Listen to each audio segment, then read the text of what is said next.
Leslie Sandberg, thank you so much for joining us. Thank you for having me, Harrison and Bob. I really appreciate it. I was listening to your earlier conversation, and I just wanted to say it's the NCAA. Thank you. And also, sorry about that, sorry. But also, I played basketball for Tufts University, and it was when Title IX was coming, and they're saying, oh, ladies, we're going to give you a new locker room. The new locker room was the boys' football practice, where they put the boys' football practice jerseys. It stunk. So but that was, we've come a long way, but we've got a long way to go. It's still a long way. You just made me think about that. I was just sitting over there, and it's like that image came through, and that smell came through. Right. Do you still follow women's college basketball? Not as much as I should, but I wasn't surprised though when there was a disparity on, here's the little, triangle of weights for you ladies, and then here's the big, fancy schmancy, training room for the guys. So I think my understanding, I did see University of Arizona played Stanford, and my wife went to the University of Arizona, Cass. And so we did watch that, and we were hoping that U of A would win, but Stanford did a great job. Yeah, they went all the way. They went all the way, and it's good. So UConn is no longer the reigning champ. Which is great. Well, the thing is like when in the early, all through like the 2000s, the aughts, it was just them and that's it. And the teams that were nipping at their heels. And I think one of the best things for women's college basketball is a little bit more parity. Oh, God, yes. Yeah. It's like when you have somebody winning all the time, it's like it's nice when you can have somebody else come through and beat them because it's, but then Unless they're again, your team. What? It's fun when they're your team. Yeah. Well, that's like the Patriots, right? Right. Yeah, well, now everybody is happy down in Florida. So, well, anyway, thank you guys for having me. Of course. Thanks for coming. You bet.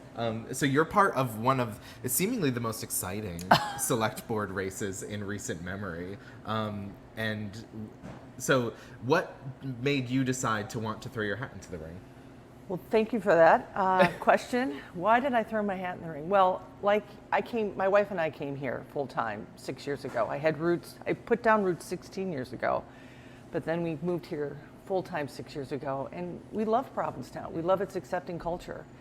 And I have to say, what made me decide to run is that I had gotten a lot of people had called me, and they said they're not happy with the way the select board is working. They're not working together. They were very concerned about it. And I took their calls to heart, and I realized that I think we need a new chapter here. I'm running because I want to have a new chapter for the Provincetown Select Board. I think the town manager, Alex Morse, and the town deserves a select board that can work together, build consensus, and actually solve the problems that we're facing. We've got a housing crisis, which has just been exacerbated with the COVID pandemic. We need to create affordability and variety in that. We also need to protect the town against the rising seas that are happening here, and also make sure that we are being always forward-thinking in how we handle climate change. And also we need to make sure that we have a successful recovery economically from the pandemic. So I thought I have always worked for people. And the last person I worked for was Julian Sear, helped him get elected. And I said, you know what, I want to do this. It would be a wonderful challenge. It's something that I really would look forward to doing. And I feel that my 30 years of public service experience, plus my private sector experience, will help bring a new perspective to the board, and also bring us to the town the change that we need. So like you said, you worked with Julian Sear's campaign most recently, but correct me if I'm wrong, you got your start in Ted Kennedy's campaign? I did get my start in Ted Kennedy's campaign. It's interesting, I went to Tufts University, and when I was at Tufts, I met Carr Kennedy. And I was a kid from Minnesota, and I knew the Kennedys, but they were this far-off family, living in the East Coast. Well, next thing I know, there's this woman sitting next to me in French class, and she's really nice, and we're just talking, and somebody, when I left class, said, oh, that's Carr Kennedy, and I'm like, if that's Carr Kennedy, I'm Grandma Moses. Well, I must be Grandma Moses now.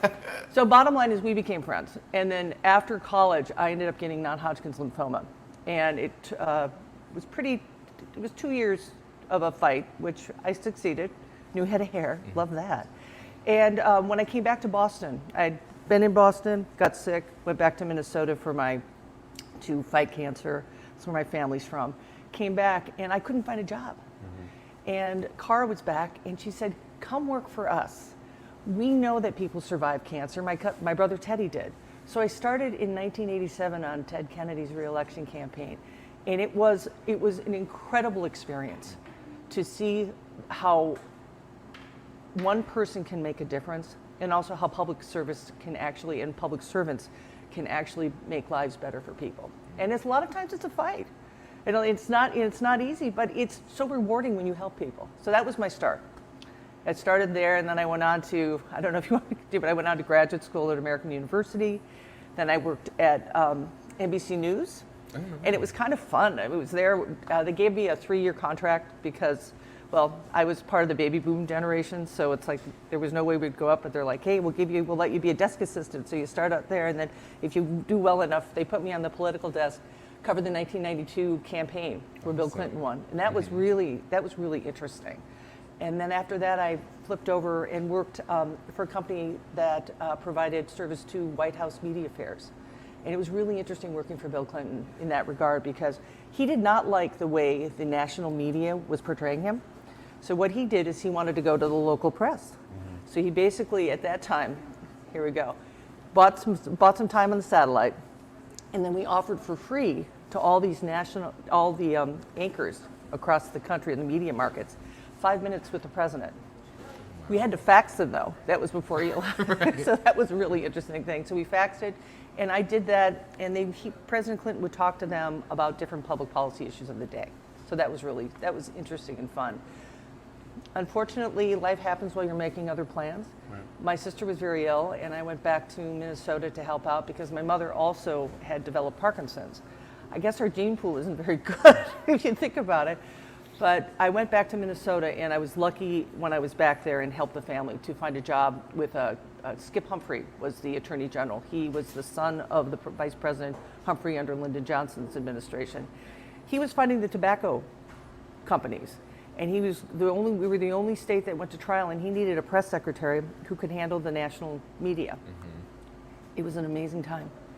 We actually, Minnesota basically unlocked all the documents that were secret that the tobacco companies had for decades that showed that they had targeted people, the kids, that they knew that their product killed people, and they hid it. So that when that came, that was a decision from the Supreme Court that came down. They settled, and it was a great victory for public health. And then after that, his successor, everybody who's an attorney general wants to be governor. Skip lost to Jesse Ventura.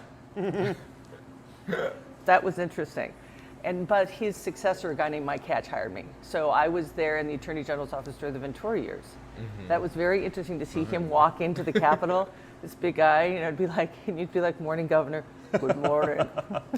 It was something, I mean, he was fascinating because he did the shtick that the media, you're the jackals, and he wanted to have this fight with them.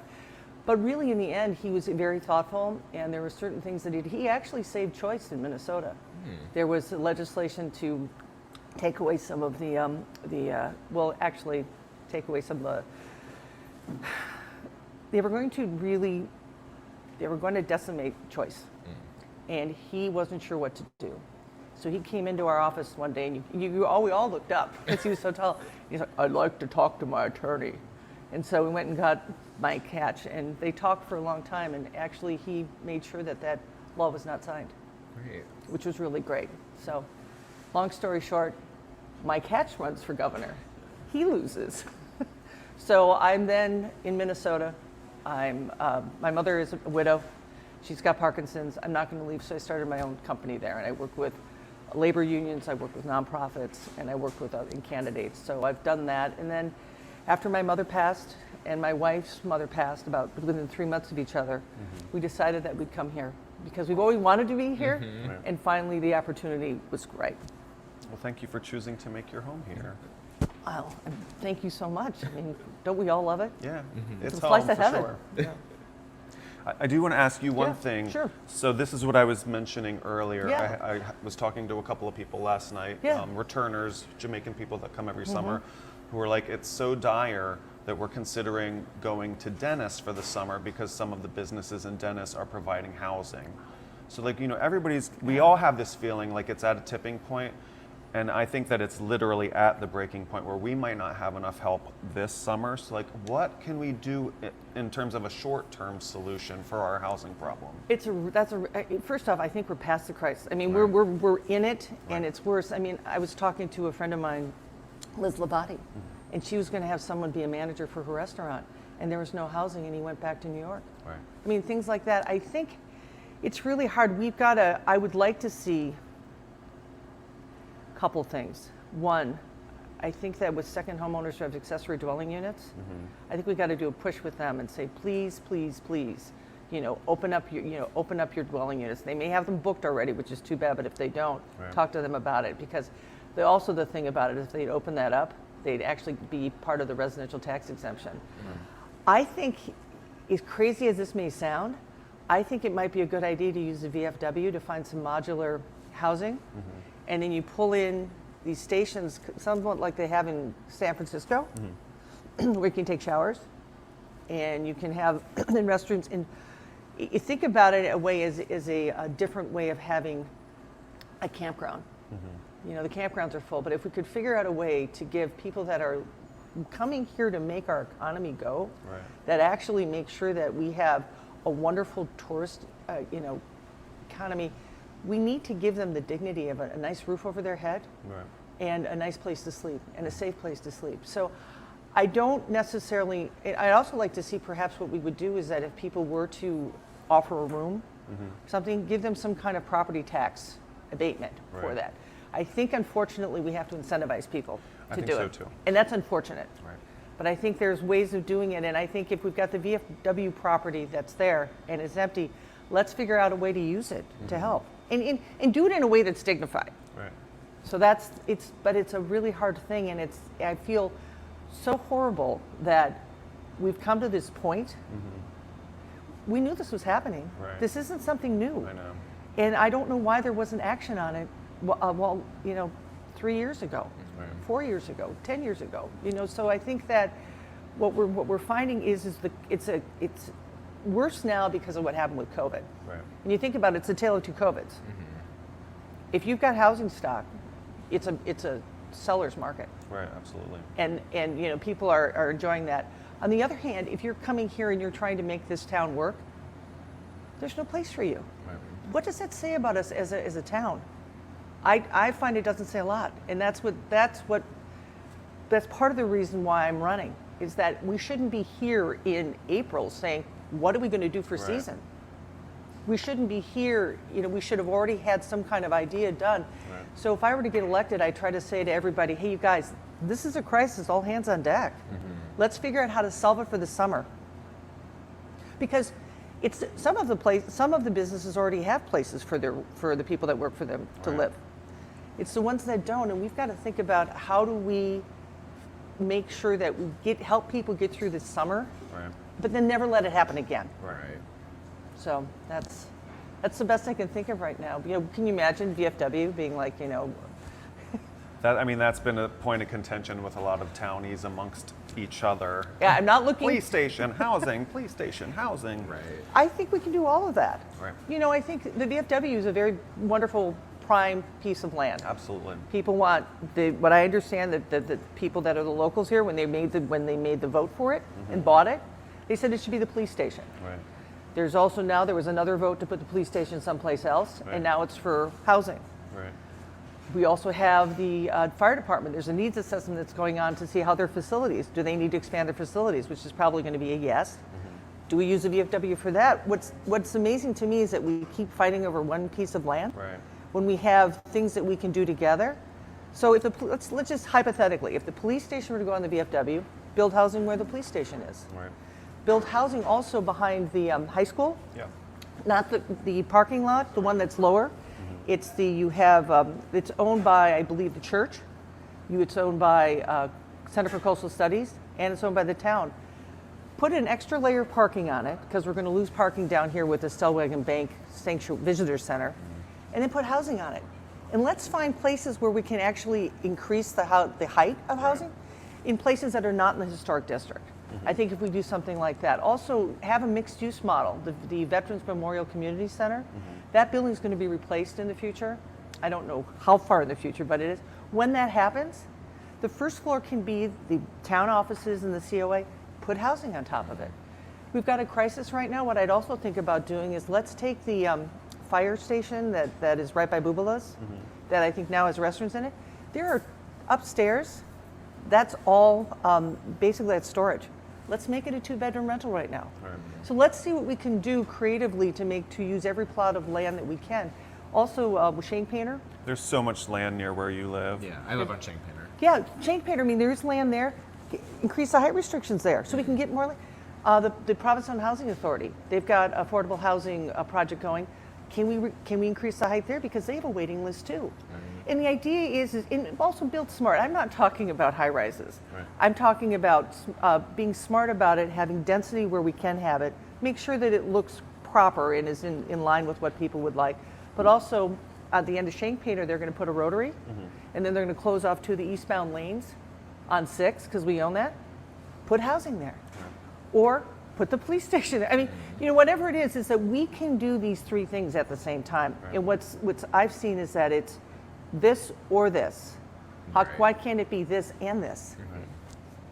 So. That's great. These are all really great solutions and really interesting. I hope to see some of them put into place in the future. I think if you get any one of us, I hope that I win, but I think if you get any one of us in there, you're going to see that. And I think the town is united to do something about it. And I just hope that if I'm elected, on day one, I'd start working on that. And it's something that I think we can't have what's happening now happen again. It can't keep going like this. It's it terrible. literally cannot keep It is going. really nice to see everyone's top priority be housing. It is. And you know what? We all came together during COVID.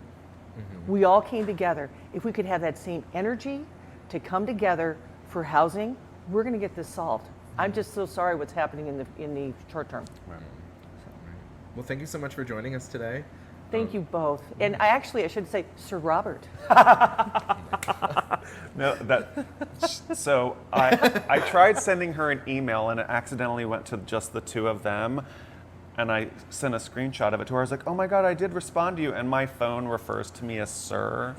So it looks like it says from Sir to Trevor and Jonathan. And she was like, oh, I want my phone to refer to me in like some really nice way too. I was like, you can just make it do that.